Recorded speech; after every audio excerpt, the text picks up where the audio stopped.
People often ask me, what is appropriate to wear when going to court? And I think that there is this sense that perhaps the judge will expect that everybody who comes to court will be in their most formal attire, usually being a suit of some kind. And what I tell my clients is this: although I, as an attorney, will be in a suit, there's no expectation, particularly when it's not a trial, that everybody who's appearing for a court date will be in a suit.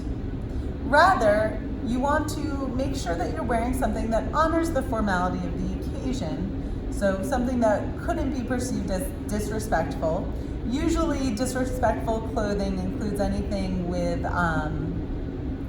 any kind of language or photos on the t-shirt that might suggest that you don't respect the court. So showing up to court in a t-shirt with a big pot leaf, or alcohol in some way, shape, or form branded on your clothing, that is not usually a good thing to wear. It does not honor the formality of court.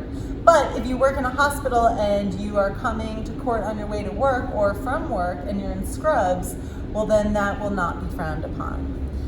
You don't need to purchase new clothes to go to court. You just want to make sure you're avoiding showing too much skin. So usually shorts and tank tops are frowned upon. Anything that shows a lot of cleavage is also not always going to be best. But the important thing to remember is it varies. I've seen some judges turn people away because they were in flip-flops and shorts, whereas I've seen other judges ignore it.